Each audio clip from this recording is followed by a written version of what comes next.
सबसे पहले हम क्रिकेट के ग्राउंड में लगे एक बड़े झटके की बात करेंगे, क्योंकि अब ये संकेत मिल रहे हैं कि भारत और पाकिस्तान के क्रिकेट के संबंध भी पूरी तरह से खत्म हो सकते हैं। जब आप कल रविवार की छुट्टी मना रहे थे तो भारत और पाकिस्तान के क्रिकेट संबंधों के बीच एक बड़ा डेवलपमेंट हुआ है। जब से पहलगाम हमला हुआ तब से एक सवाल बड़ी प्रमुखता से पूछा जा रहा कि क्या देश के लिए लड़ने का ठेका सिर्फ इस देश के सैनिकों ने लिया है?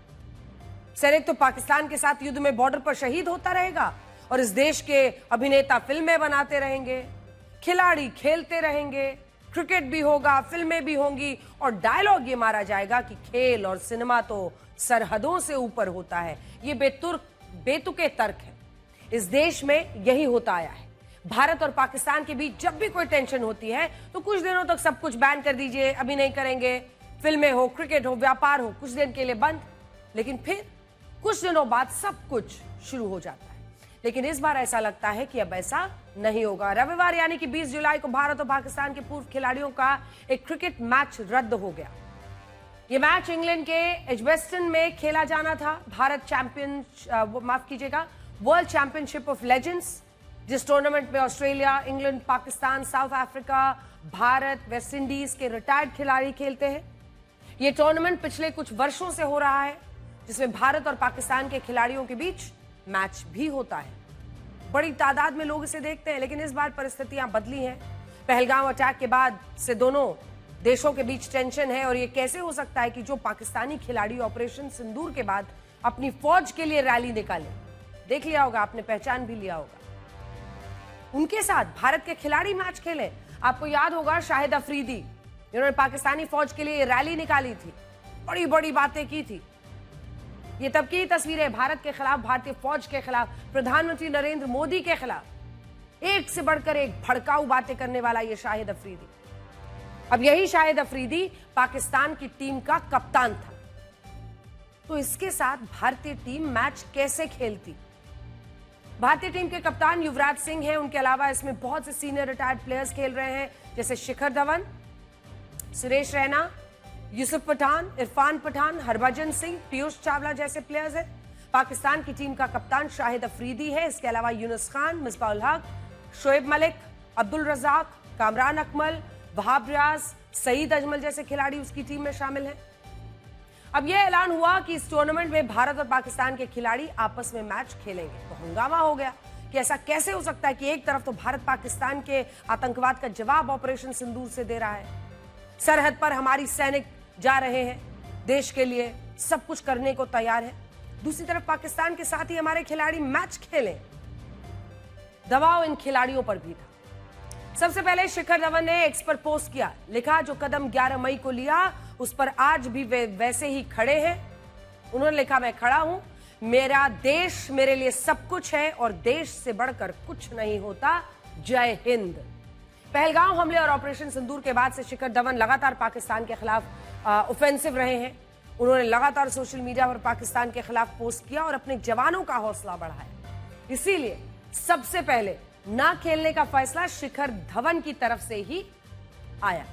पहलगाम के बाद शाहिद अफरीदी ने जब इंडियन आर्मी को उल्टा सीधा कहा तो शिखर धवन ने जवाब लिखा था, करगिल में भी हराया था, ऑलरेडी इतने गिरे हुए हो और कितना गिरोगे, बेवजह कमेंट पास करने से अच्छा है कि अपने देश की तरक्की में दिमाग लगाओ। शाहिद अफरीदी, हमें हमारी इंडियन आर्मी पर बहुत गर्व है, भारत माता की जय, जय हिंद।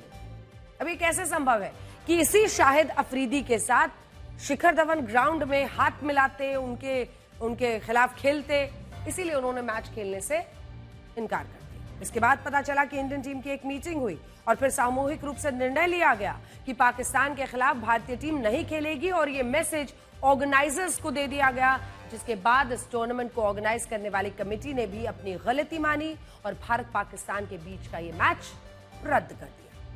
ऑर्गेनाइजर की तरफ से कहा गया, जब हमने खबर सुनी कि इस साल पाकिस्तान की हॉकी टीम भारत में खेलेगी और हाल ही में भारत और पाकिस्तान के वॉलीबॉल मैचेस को देखते हुए हमने WCL में भारत पाकिस्तान के मैच रखने की सोची, लेकिन इस प्रोसेस में हमने बहुत से लोगों की भावनाओं को आहत किया है और इससे भी ज्यादा हमने भारतीय क्रिकेट लेजेंड्स के लिए उलझन पैदा की, इसलिए हम भारत पाकिस्तान का मैच रद्द करते हैं।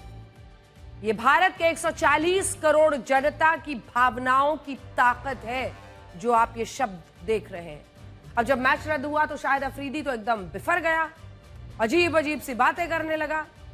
आदतन यही शाहिद अफरीदी कैसे भारत और पाकिस्तान की माफ कीजिएगा, भारत और भारत की फौज के खिलाफ बयानबाजी कर रहा था, वो भी हम आपको बताएंगे। और देखिए, जब ये मैच रद्द हुआ तो ये कैसे शिखर धवन का नाम लिए बिना अनाप शनाप बकना शुरू। सुनिए, शाहिद अफरीदी को सुनिए। अब सवाल यह है कि भारत तो मना करता है, तो फिर इन पाकिस्तानियों को भारत के साथ क्रिकेट क्यों खेलनी है? ये भारत के साथ क्रिकेट खेलने के लिए ऐसे बिछे क्यों चले जाते हैं? ऐसी चिलमिलाहट एक मैच रुकने पर, ऐसी छटपटाहट, क्योंकि पैसा। इसकी वजह है पैसा। ये बात पूरी दुनिया जानती है कि भारतीय क्रिकेट खिलाड़ियों को पैसे की कोई कमी नहीं। जब तक वो रिटायर्ड नहीं होते तब तक वो घरेलू क्रिकेट, इंटरनेशनल क्रिकेट, आईपीएल सब खेलते हैं और इतना पैसा मिलता है कि कोई दूसरी लीग खेलने की जरूरत भी नहीं पड़ती। इसीलिए बीसीसीआई कोई दूसरी लीग खेलने की इजाजत भी नहीं देती। दूसरी तरफ पाकिस्तान की टीम, उन्हें क्रिकेट खेलने के लिए भारत की तुलना में बहुत कम पैसा मिलता है, इसीलिए वो पूरी दुनिया में घूम घूम कर इस तरह के लीग मैचेस खेलते हैं कि कहीं से कुछ दो चार आ जाए। उन्हें पता है कि अगर किसी ऐसी लीग में भारत पाकिस्तान का कोई मैच हो जाए तो फिर उन्हें पैसा कमाने का अच्छा मौका मिल जाता है, उनके थोड़ा बहुत पैसे बन जाते हैं। इसीलिए पाकिस्तान ये क्रिकेटर भारत के साथ क्रिकेट खेलना चाहते हैं। लेकिन देखिए, भारतीय क्रिकेट टीम को यह सोचना होगा कि हम पाकिस्तान के साथ खेले बिना भी चल सकते हैं। इन पाकिस्तानियों के साथ क्रिकेट खेलने का क्या फायदा है, जो पूरी तरह से धर्मांध है, जिहादी सोच रखते हैं, हमारे देश की बार बार बेइज्जती करते हैं। पहलगाम हमले के तुरंत बाद ये बातें चल रही थी कि भारत हमला कर सकता है, तो शाहिद अफरीदी अपनी फौज का साथ देने के लिए वाघा बॉर्डर चला गया था। ये तभी की तस्वीर है। 22 अप्रैल को पहलगाम का अटैक हुआ, 28 तारीख को शाहिद अफरीदी वाघा बॉर्डर पहुंच गया और सॉलिडारिटी दिखाने के लिए उनके कपड़े देखिए। वहां जाकर भी उसने वही भारत, भारतीय फौज, सबके खिलाफ खूब बातें कही। क्या नहीं कहा, सोचिए, पहलगाम में निर्दोष हिंदुओं को आतंकवादियों ने चुन चुन कर मारा था, उनका धर्म देखकर गोली मारी थी, पूरी दुनिया निंदा कर रही थी, लेकिन इन लोगों के दिमाग में क्रिकेट नहीं है, जिहाद हावी रहता है। और ये शाहिद अफरीदी अपनी पाकिस्तानी सेना का एजेंडा चला रहा था, ये अपनी फौज की भाषा बोल रहा था, भारत ने ये हमला खुद ही करवा दिया, यहां तक कह गया। सोचिए, ऐसे जहरीले और जिहादियों के साथ क्रिकेट कैसे हो सकती है? अब जब ये मैच रद्द हुआ है, अफरीदी बिलबिलाया हुआ घूम रहा है। सुनिए कैसे इसके तेवर बदल गए। पहले ये हमारी फौज को और हमको चेतावनी दे रहा था, अब कह रहा है कि क्रिकेट को पॉलिटिक्स से अलग रखो।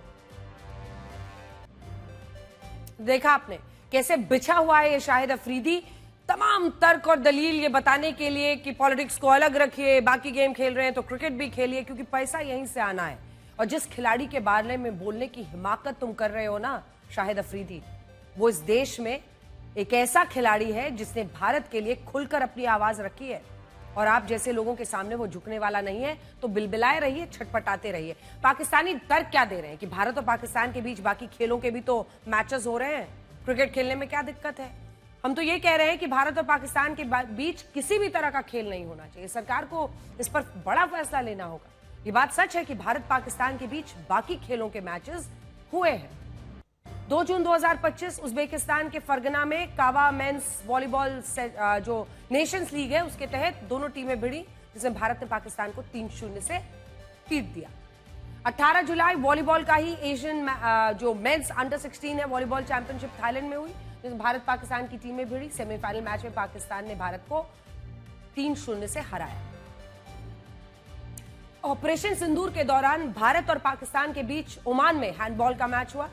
मलेशिया में जून में 2025 में एशियन डबल्स स्क्वॉश चैंपियनशिप में भी दोनों आपस में भिड़े। और कजाकिस्तान में 28 मई को भारत और पाकिस्तान की टीमें जूनियर डेविस कप में भी टकरा चुकी हैं। लेकिन क्यों पाकिस्तान के साथ भारत को किसी भी तरह का मैच क्यों खेलना चाहिए? कल लेजेंड्स लीग का मैच रद्द होने के बाद यह भी सवाल उठ रहे हैं कि क्या यह मान लिया जाए कि भारत और पाकिस्तान के बीच क्रिकेटिंग संबंध पूरी तरह से खत्म हो चुके हैं? क्योंकि ये तो सिर्फ एक प्राइवेट टूर्नामेंट था ना, जिसका आईसीसी या बीसीसीआई से कोई लेना देना नहीं था। अब कल जब कोई इंटरनेशनल टूर्नामेंट होगा जिसमें दोनों देशों की मौजूद जो टीमें हैं वो खेलेंगी, तो उसमें क्या होगा? क्या वो मैच भी भारत खेलने से इनकार करेगा। वैसे आने वाले वक्त में दो बड़े इवेंट्स आने वाले हैं। भारत पाकिस्तान आमने सामने हो सकते हैं। पहला है 2025 का एशिया कप, जो इसी साल सितंबर में यूएई में हो सकता है। दूसरा है T20 वर्ल्ड कप, जो फरवरी 2026 में होना है। तो क्या इन दोनों ही टूर्नामेंट्स में भारत और पाकिस्तान की टीमें आमने सामने होंगी? हकीकत यह है कि पाकिस्तान का भारत के बिना काम नहीं चल पाएगा। यह बात सच है कि क्रिकेट टूर्नामेंट में आईसीसी भारत पाकिस्तान के खास तौर पर मैचेस रखकर ही जबरदस्त पैसा कमाता है। उसे पता होता है कि इसे देखने के लिए रिकॉर्ड दर्शक तो आएंगे ही, साथ ही टीवी पर भी बहुत से दर्शक होंगे। इंडिया पाकिस्तान मैच के विज्ञापन के रेट सबसे ज्यादा होते हैं, लेकिन इसके बिना भारत काम चला लेगा, लेकिन पाकिस्तान का काम चलना मुश्किल। और ये बात पाकिस्तानी भी समझते हैं। इसीलिए भारत सरकार को पाकिस्तान के साथ किसी भी तरह का क्रिकेट मैच रद्द करना चाहिए, क्योंकि देश के लिए जान देने का ठेका सिर्फ सैनिकों ने नहीं लिया हुआ। एक पूरे देश को कैसे पागलपन की एक मानसिकता में झोंका जा सकता है, उसका उदाहरण पाकिस्तान है। एक पूरे देश में कैसे मजहब के नाम पर उन्माद, भारत के खिलाफ जहर बोकर गुमराह लोगों को किया जा सकता है, उसका एग्जाम्पल पाकिस्तान है। कैसे आंखों में धूल इतना झोंक दिया गया है कि अब उन्हें सच और झूठ के बीच का फर्क भी समझ में आ नहीं रहा है। अगली खबर का रुख करते हैं। आज मानसून सत्र के पहले दिन प्रधानमंत्री नरेंद्र मोदी ने मेड इन इंडिया की शक्ति के बारे में बताया। पत्रकारों को संबोधित करते हुए उन्होंने कहा कि ऑपरेशन सिंदूर में जो लक्ष्य तय किया था वो 22 मिनट में ही सेना ने हासिल कर लिया।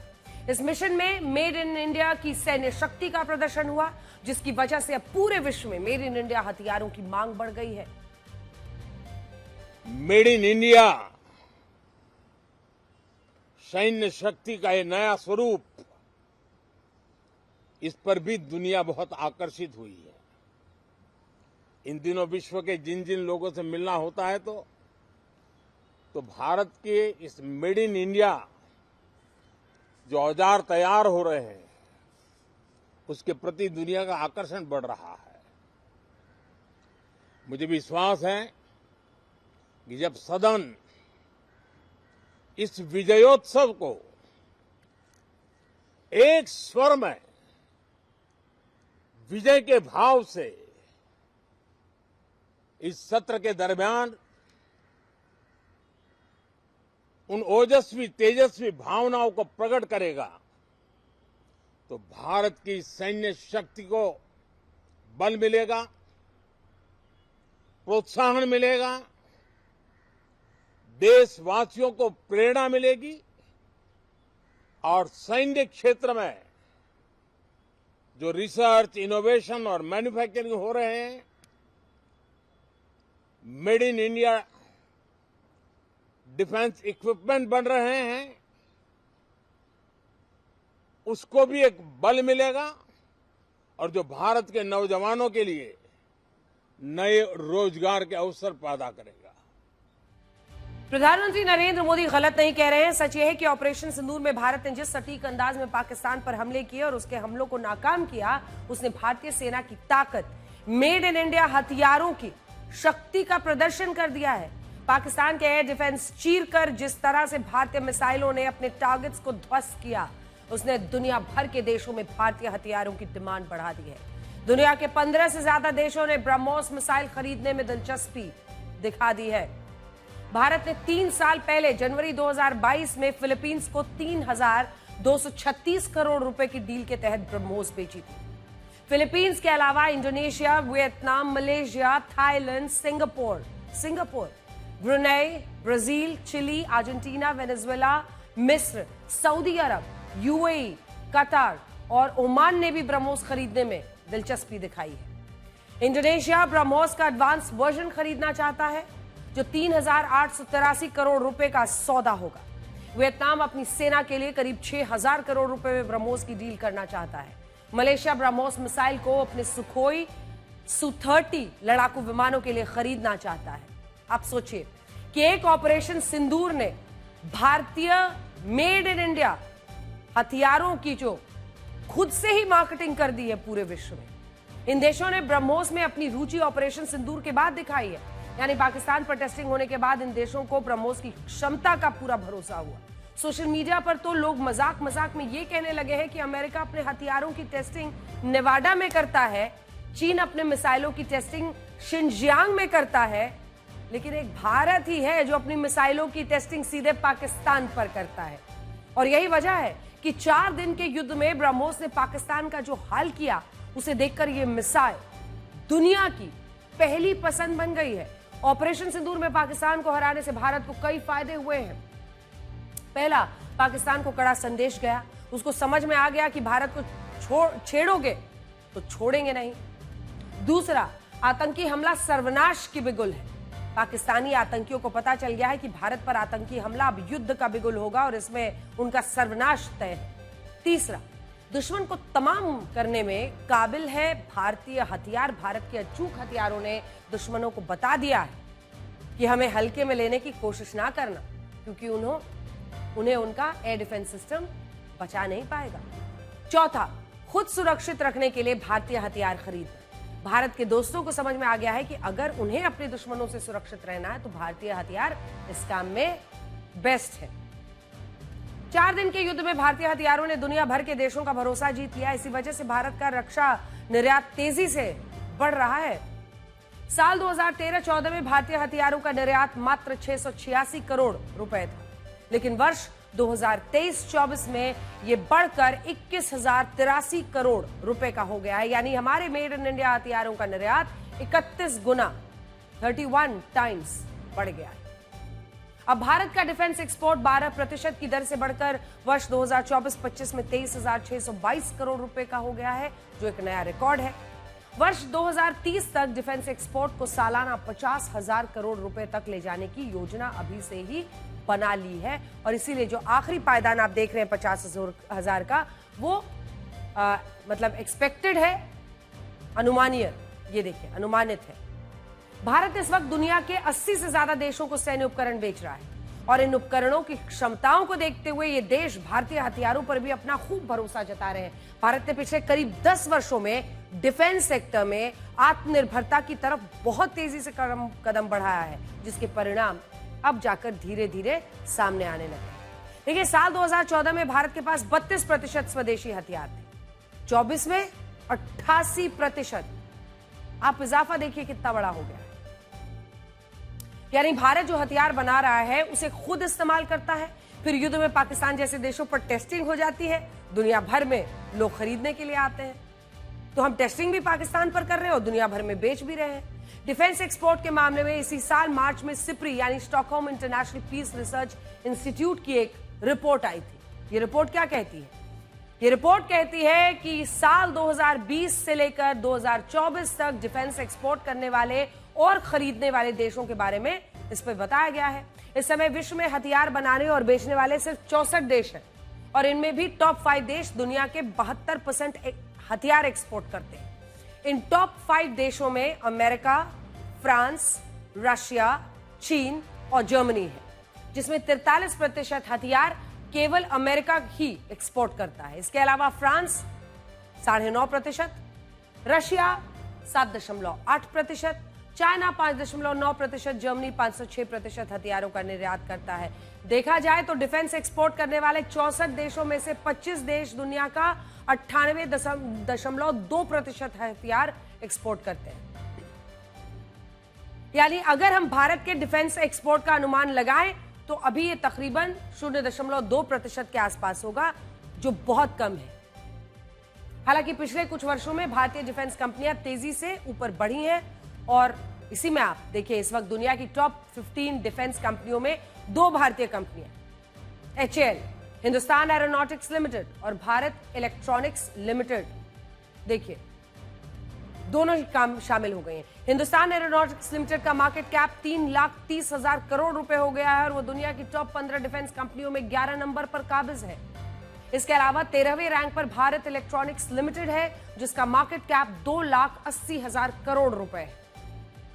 आप ये सोचिए कि दोनों भारतीय कंपनियां राफेल बनाने वाली फ्रेंच कंपनी दसॉ एविएशन से भी बड़ी कंपनियां बन गई हैं। HAL और BEL दोनों कंपनियां इस वक्त भारतीय सेना के लिए एक से बढ़कर एक हथियार बना रही हैं। HAL तो अब 5th generation stealth fighter jet बनाने वाली है, जो अभी तक केवल 3 देशों के पास है। इसके अलावा भारत इलेक्ट्रॉनिक्स लिमिटेड का आकाश तीर एयर डिफेंस सिस्टम से पाकिस्तानी हमलों को नाकाम करके पूरी दुनिया में अपना लोहा मनवा चुका है। को पहलगाम में हुए हमले और उसके बाद भारत के ऑपरेशन सिंदूर के बाद हो रहे पहले संसद सत्र की शुरुआत इधर हो गई है।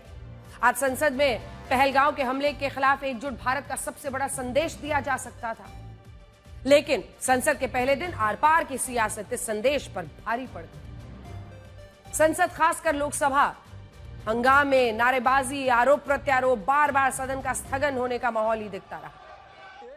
वैसे तो लोकसभा में कार्यवाही की शुरुआत पहलगाम हमले के मृतकों को श्रद्धांजलि से की गई,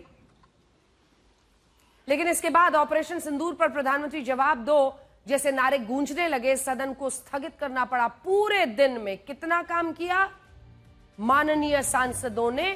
35 मिनट तक कुछ काम हुआ, उसमें भी आधा एक दूसरे पर आरोप प्रत्यारोप लगाने में ही निकल गया। सुबह 11 बजे से 11:20 तक, इसके बाद दोपहर 12 से लेकर 12:13 तक, ये देखिए 13 मिनट, फिर दोपहर 2 बजे से 1 मिनट तक कमाल कर दिया। इसके बाद शाम 4 बजे से 4:01, फिर 1 मिनट, वाह। फिर कल सुबह 11 बजे तक लोकसभा स्थगित। आज का काम खत्म। उधर राज्यसभा में थोड़ा बहुत कामकाज तो हुआ, लेकिन ऑपरेशन सिंदूर को लेकर हंगामा वहां भी हुआ। प्रधानमंत्री से संसद में आकर फौरन बयान देने जैसी मांगे हुई। हालांकि दोनों सदनों में सत्ता पक्ष की दलील यही थी कि हम इस पर नियमों के तहत चर्चा को तैयार है। वैसे तो ऑपरेशन सिंदूर पर अगले हफ्ते लोकसभा में 16 घंटे, राज्यसभा में 9 घंटे चर्चा होने के लिए पहले से ही तय कर दिया गया है, लेकिन उसके पहले आज राज्यसभा में नेता प्रतिपक्ष मल्लिकार्जुन खड़गे के सवालों पर नेता सदन जेपी नड्डा ने जोरदार पलटवार किया। देखिए, अब तक आतंकवादी पकड़े तो नहीं गए, लेकिन हुआ क्या? एक मिनट। लेकिन J&K में कम से कम इंटेलिजेंस, इनकी सिक्योरिटी है, उसके बारे में उनका फेल्यूर हुआ, ये उन्होंने ही कहा है। लेफ्टिनेंट गवर्नर ने कहा है इसमें इंटेलिजेंस फेल्यूर है, ये एक्सेप्ट उन्होंने ही किया। ये हमारी बात नहीं सर। CDS उपसेना प्रमुख और एक वरिष्ठ डिफेंस अटैची ने कुछ बेहद संवेदनशील खुलासे भी उन्होंने किए। ये पहलगाम एंड ऑपरेशन सिंदूर के बारे में आपने जो दुनिया को बताया, हमको बताया, हिंदुस्तान के लोगों को बताया, उसकी बात कर रहा हूं। हमारे को इंफॉर्मेशन तो देना चाहिए, हमारे से तो आपने मदद ली। और दूसरी चीज सर, अमेरिका के राष्ट्रपति ट्रंप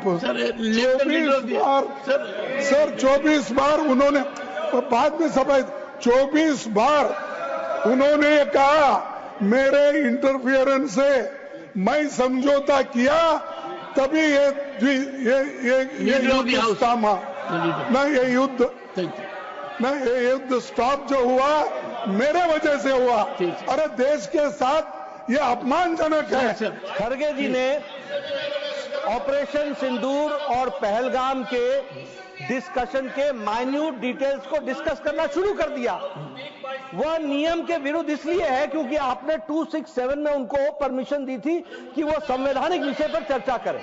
नंबर 1 सभापति जी। दूसरा, इस हाउस को और इस हाउस के माध्यम से देश में कहीं यह संदेश नहीं जाना चाहिए कि सरकार पहलगाम और ऑपरेशन सिंदूर पर चर्चा नहीं चाहती। हम चर्चा करेंगे, हर तरीके से करेंगे, और ऑपरेशन सिंदूर के सारी पॉइंट्स को देश और दुनिया के सामने रखा जाएगा। और मैं यह भी बताना चाहता हूं कि आज दिन तक आजादी के बाद इस तरीके का ऑपरेशन नहीं हुआ जो प्रधानमंत्री मोदी जी के नेतृत्व में हुआ है। ऑपरेशन सिंदूर पर चर्चा को लेकर संसद का जो सबसे बड़ा हंगामा है वो ये है कि प्रधानमंत्री नरेंद्र मोदी जवाब दें। प्रधानमंत्री 23 जुलाई को ब्रिटेन जा रहे हैं, 26 जुलाई को मालदीव्स के दौरे पर है। शायद इसीलिए ऑपरेशन सिंदूर पर चर्चा अगले हफ्ते रखी गई है। हालांकि अभी यह तय नहीं है कि ऑपरेशन सिंदूर पर चर्चा में क्या प्रधानमंत्री खुद भाग लेंगे या नहीं, लेकिन विपक्ष की पूरी रणनीति सीधे प्रधानमंत्री को इस मुद्दे पर घेरने की बन चुकी है। विपक्ष की रणनीति के बीच प्रधानमंत्री मोदी ने संसद में वरिष्ठ मंत्रियों के साथ बैठक की, जिसमें गृह मंत्री अमित शाह, रक्षा मंत्री राजनाथ सिंह, राज्यसभा के नेता सदन जेपी नड्डा, कृषि मंत्री शिवराज सिंह चौहान, वित्त मंत्री निर्मला सीतारमण, शहरी विकास मंत्री मनोहर लाल, कानून मंत्री अर्जुन मेघवाल और संसदीय कार्य मंत्री किरेन रिजिजू शामिल हुए। इस बीच संसद में आज एक बार फिर लोकसभा के नेता प्रतिपक्ष ने अपना माइक बंद होने का आरोप लगाया। राहुल गांधी का दावा है कि लोकसभा में आज उनकी आवाज दबाई गई। हाउस में डिफेंस मिनिस्टर को बोलने देते हैं, उनके लोगों को बोलने देते हैं, मगर अगर विपक्ष का कोई कुछ कहना चाहता है तो अलाउड नहीं है। मैं लीडर ऑफ अपोजिशन है, मैं लीडर ऑफ अपोजिशन हूँ, मेरा हक है, मुझे तो कभी बोलना ही नहीं देते हैं। ये एक नया अप्रोच है। सर पीएम ने विजय उत्सव सत्र बोला है सर, पीएम बोल रहे हैं कि विजय उत्सव सत्र है, सेलिब्रेटेड सर, बट दौड़ के निकले हाउस से 1 सेकंड में। लेकिन चेयर बार बार कह रही थी कि हम चर्चा के लिए तैयार हैं, आप लोग बैठिए, हम चर्चा के लिए तैयार। चर्चा तो होगी, अगर वो अलाउ करेंगे तो होगी, मगर इशू ये है कि कन्वेंशन कहता है कि अगर सरकार के लोग कुछ बोलें तो हमें भी स्पेस मिलनी चाहिए। हम 2 शब्द कहना चाहते थे, मगर विपक्ष को ये अलाउड नहीं। अब विपक्ष पर सवाल सत्ता पक्ष का है। वो कहते हैं कि क्या आप बहस से भाग रहे हैं, क्योंकि ये आरोप लगाना और इससे पहले पूरा रिकॉर्ड बार बार कि राहुल गांधी ने सदन में कितनी देर कब कब बोला है। देखिए, संसद सत्र के पहले ही दिन अपनी आवाज दबाने का ये जो आरोप आज राहुल गांधी ने लगाया, इससे साफ इशारा मिल रहा है कि जब अगले हफ्ते ऑपरेशन सिंदूर पर चर्चा होगी तो विपक्ष की ओर से कैसे आरोप आ सकते हैं। संसद में लोकसभा प्रतिपक्ष राहुल गांधी ने पिछले 12 महीनों में 8 बार लोकसभा में अपना बयान दिया है। वो राष्ट्रपति के अभिभाषण पर धन्यवाद प्रस्ताव, वायनाड त्रासदी, संविधान, बजट जैसे मसलों पर मौजूदा लोकसभा में बोले हैं। लेकिन जब ऑपरेशन सिंदूर पर विपक्ष संसद में, लेकिन इससे रोक के एक बड़ी खबर इस वक्त आ रही है, आपको बता दें।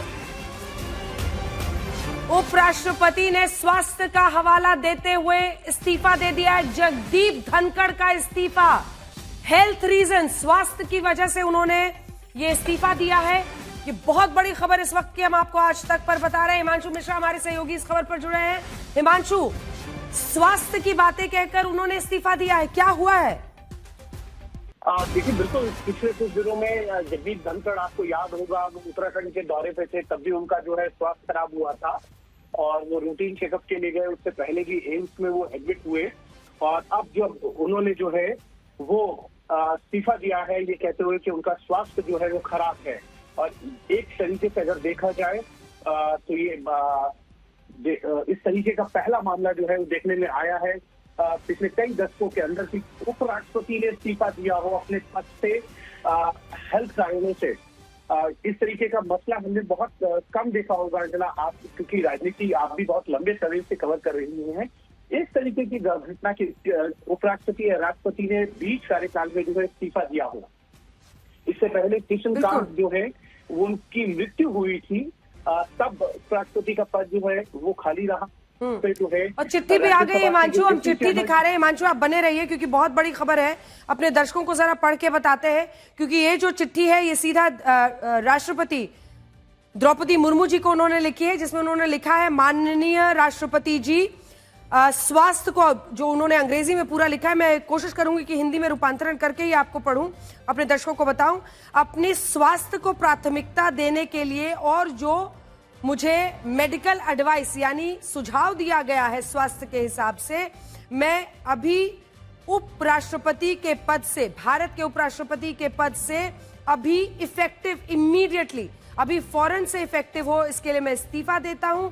जिसमें उन्होंने कहा है, this is in accordance with article 67A of the constitution. उन्होंने आर्टिकल 67A को का हवाला दिया है और फिर ये लिखा है, इसके साथ वो लिखते हैं कि इसी के साथ वो डीपेस्ट ग्रैटिट्यूड यानी धन्यवाद करना चाहते हैं योर एक्सेलेंसी, राष्ट्रपति को, भारत के सम्माननीय राष्ट्रपति को वो कह रहे हैं कि आपने हमेशा मेरा साथ दिया, आपके साथ काम करना, आपके साथ जो मेरा काम करने का संबंध था वो हमेशा बहुत अच्छा रहा, बहुत स्मूथ रहा, बहुत अच्छे से हमने काम किया। वो इसके के साथ साथ अगली लाइन में फिर ये कहते हैं कि मैं सबसे ज्यादा, उन्होंने फिर कहा है कि मैं डीप ग्रैटिट्यूड यानी बहुत धन्यवाद करना चाहता हूं, तहे दिल से धन्यवाद करना चाहता हूं माननीय प्रधानमंत्री नरेंद्र मोदी का और एस्टीम्ड काउंसिल ऑफ मिनिस्टर्स का, जिसमें उन्होंने कहा है कि प्रधानमंत्री का सहयोग और समर्थन उन्हें हमेशा मिला, जो कि उनके लिए बेशकीमती है, और मैंने बहुत कुछ इस ऑफिस में सीखा है। इसी के साथ उन्होंने कहा, जो गर्माहट, जो भरोसा, जो प्यार मुझे तमाम सांसदों से मिला है, वो भी मैं हमेशा खुश होकर याद करूंगा, और मेरी मेरी मेमोरी है उसमें वो हमेशा रहेगी, मेरी यादों में हमेशा रहेगा। इसी के साथ वो लिखते हैं कि बहुत बहुत बहुत धन्यवाद देना चाहता हूं, जो मुझे बेशकीमती अनुभव प्राप्त हुए हैं, जो मैंने सीखा है भारत के उपराष्ट्रपति के तौर पर इस महान लोकतंत्र में। इसी के साथ उन्होंने लिखा है कि ये मेरे लिए बहुत बड़ा प्रिविलेज है, बहुत बड़ा मेरे लिए मौका था, मेरे लिए बहुत ही संतोषजनक है कि मैंने न सिर्फ अपनी आंखों के सामने सब कुछ देखा, मैं विटनेस बना, बल्कि मैं हिस्सा भी बना भारत के जबरदस्त इकोनॉमिक प्रोग्रेस का, आर्थिक विकास का, और इसी के साथ साथ जो हमने जबरदस्त विकास किया है, इन सब की उन्होंने बात की है। भारत की उन्होंने बात की है कि कैसे एक विश्व शक्ति के तौर पर भारत आगे बढ़ा है, इन सब पर उन्होंने अपनी जानकारी दी है। वो कह रहे हैं कि ये स्वास्थ्य की वजह से, लेकिन आपको बता दें 2022 में उपराष्ट्रपति बनने वाले जगदीप धनखड़ जी ने आज उपराष्ट्रपति पद से इस्तीफा दे दिया है। सबका एक एक करके उन्होंने, हिमांशु, सभी का धन्यवाद किया है, जिसमें चाहे वो सबसे पहले राष्ट्रपति का, और इसी के साथ साथ तमाम बातें उन्होंने लिखी हैं। स्वास्थ्य को ही सबसे बड़ी वजह बताया है और कहा है मेडिकल एडवाइस पर मैं ऐसा कर रहा हूं। देखिए, बिल्कुल उन्होंने स्वास्थ्य का हवाला जो है अंजना वो दिया है, लेकिन बड़ी चीज ये है क्योंकि उपराष्ट्रपति के पद पे रहते हुए इससे पहले, या राष्ट्रपति के पद पे रहते हुए इससे पहले हमने कभी नहीं देखा कि किसी ने इस्तीफा दिया हो। जैसा मैंने पहले भी बताया कि किशन कांत जो उपराष्ट्रपति थे, वो अपने कार्यकाल के दौरान जो है उनकी मृत्यु हुई थी, और उसके बाद वो पद रिक्त हुआ, और राज्यसभा के अंदर जो डिप्टी चेयरमैन उनको कार्यवाही तौर पर जो है राज्यसभा का चेयरमैन का पद दिया गया था। उपराष्ट्रपति का पद जो है उन्हें तब भी नहीं दिया गया था, क्योंकि राज्यसभा की कार्रवाई को सुचारू रूप से चलाने के लिए जो है वो उनको उस वक्त जो है राज्यसभा के चेयरमैन के तौर पे अपॉइंट किया गया था। तो एक तरीके से ये बड़ा फैसला जो है जगदीप धनखड़ का है, क्योंकि अगर आप देखेंगे तो जगदीप धनखड़, और देखिए एक बार अपने दर्शकों को पूरा बताना चाह रहे हैं हिमांशु, क्या कुछ उन्होंने स्वास्थ्य देखभाल को लेकर, स्वास्थ्य सुझाव को लेकर ये बातें कही हैं। लेकिन सबसे बड़ी बात यह है कि जगदीप धनखड़ को अगर आप देखिए, उनका पूरा जो पॉलिटिकल करियर रहा है वो भी हम आपको बताएंगे, लेकिन इसी के साथ साथ बड़े स्क्रीन पर आइए आपको जल्दी से चिट्ठी दिखा देते हैं। देखिए ये पूरा अंग्रेजी में जो उन्होंने लिखा है, पूरी कोशिश रहेगी कि हिंदी रूपांतरण के साथ मैं आपको बताऊं। उन्होंने लिखा है, स्वास्थ्य देखभाल को प्राथमिकता देने और चिकित्सा सलाह का, चिकित्सा से जुड़ा हुआ मेडिकल एडवाइस जो वो लिख रहे हैं, सलाह का पालन करते हुए मैं संविधान के अनुच्छेद 67A ऑफ द कॉन्स्टिट्यूशन, संविधान के 67A के हिसाब से मैं ये इस्तीफा दे रहा हूं उपराष्ट्रपति पद से। मैं महामहिम राष्ट्रपति जी का अत्यंत आभार व्यक्त करता हूं कि उन्होंने जिनका निरंतर मुझे समर्थन मिला कार्यकाल के दौरान, जो बहुत ही स्नेहिल शानदार कार्य संबंध रहा, मेरे लिए वो अत्यंत सुखद और प्रेरणादायक रहा है। इसमें उन्होंने ये पहली जो 3 लाइनें हैं, इसमें उन्होंने राष्ट्रपति का धन्यवाद किया है। उसके बाद से ये 3 लाइनें उन्होंने प्रधानमंत्री के लिए लिखी है। मैं माननीय प्रधानमंत्री नरेंद्र मोदी, और उन्होंने नाम नहीं लिखा है, मैं माननीय प्रधानमंत्री और मंत्रिपरिषद के प्रति गहरा आभार प्रकट करता हूं। प्रधानमंत्री का सहयोग और समर्थन अमूल्य रहा है मेरे लिए, और मैंने अपने कार्यकाल के दौरान बहुत कुछ सीखा है। उसके बाद ये जो राष्ट्रपति, फिर ये प्रधानमंत्री के लिए 3 लाइनें, उसके बाद वो सांसदों पर आ जाते हैं, क्योंकि उन्होंने लिखा है कि माननीय सांसद सदस्यों से जो स्नेह मिला है, विश्वास मिला है, अब इसी के साथ अपनापन मिला है, वो हृदय में सदैव मेरे रहेगा, और मैं हमेशा उनका धन्यवाद करता रहूंगा। कार्यकाल के दौरान मैंने बहुत कुछ सीखा है। सबका गहरा आभार व्यक्त करते हुए उन्होंने ये तमाम बातें कही है। भारत के महान लोकतंत्र में उपराष्ट्रपति के रूप में मुझे जो अनुभव हुआ है, वो अंतर्दृष्टि प्राप्त हुई है, उसके लिए मैं गहराई से आभारी हूं। कि मेरे लिए एक सौभाग्य और संतोष की बात रही कि मैंने भारत की असाधारण आर्थिक प्रगति और अभूतपूर्व विकास को इस ऐतिहासिक कालखंड में प्रत्यक्ष देखा और उसमें सहभागी रहा। इस प्रतिष्ठित पद को छोड़ते समय मैं भारत की वैश्विक उन्नति, अद्भुत उपलब्धियों पर गर्व से भर जाता हूं, उसके उज्जवल भविष्य पर अटूट विश्वास रखता हूं। गहन सम्मान और कृतज्ञता के साथ जगदीप धनखड़, माननीय राष्ट्रपति जी। और ये उन्होंने तमाम बातें कही हैं।